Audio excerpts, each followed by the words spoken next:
is there any specific reason why this subvariant has picked up globally? So it is like a season.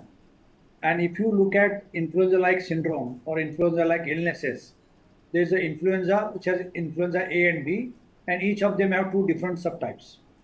Then there can be RSV, respiratory syncytial virus, mycoplasma, and COVID. Sometimes COVID is above, sometimes influenza is above, sometimes RSV is above. For 2.5 years, since the COVID receded in the country, I have been demanding, saying that do not give a special status to COVID. Call it a influenza-like syndrome, call it a COVID flu rather than only COVID. But somehow, for some reasons, they put COVID into a different category. Now, as soon as we go practically, when patient comes to us with fever, running nose, headache, backache, we know that this is influenza-like illness.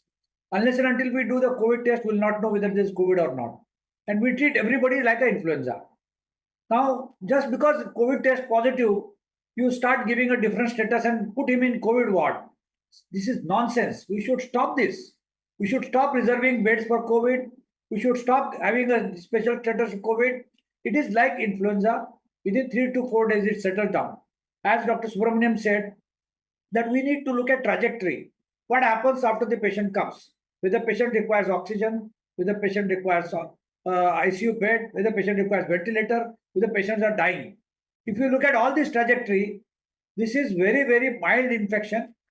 Number one, because most of us have been vaccinated, triple vaccinated, 40% people, 80% people double vaccinated. And most important thing is that almost all of us have been infected at least once with Omicron. Till new variant comes, we should not be worried at all. We had only 5 variants: Alpha, Beta, Delta, Gamma, and Omicron. After Omicron, in 2.5 years, there is not a single new variant.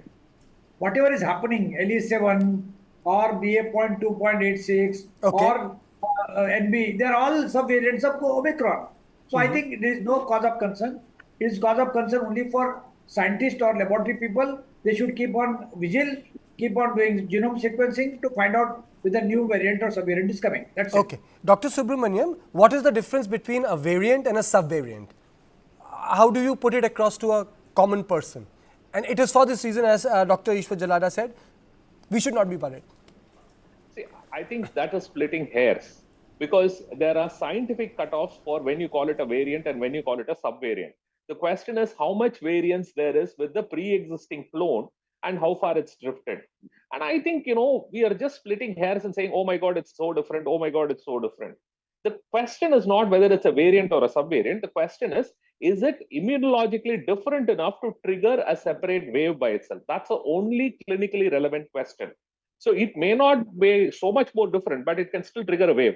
Or it could be significantly different, but may not trigger a wave. So please understand that having a difference and causing a wave are not necessarily the same. So don't get sucked into this. Honestly, I think it is, like Dr. Gilada pointed out, this is awesome for people who are doing theoretical work and people who are doing epidemiology work. And I think it's a great template for us to prepare for the future, because you don't know what the future holds.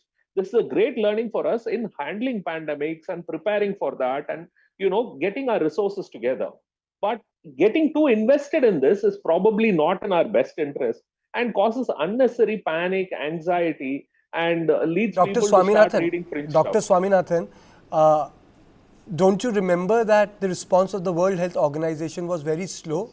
People have suffered because of international politics and the sort of pulls and pressure which were in display there, and they did not warn the people early enough. Absolutely. That is why the distrust is there. Don't get me wrong. Please understand, I have been a very fierce critic of what the WHO has done from the beginning. And I thought the WHO's handling left a lot to be desired. This is not to paint everybody with the same brush. Let me also be clear about that. There have been people inside the WHO who've done fantastic work, including our own Dr. Soumya Swaminathan. No, let's not take anything away from some brilliant people. Unfortunately, WHO has become more of a political organization, and you can see the pull and push in today's world, which is unfortunate. You don't want a political body, you want a scientific body.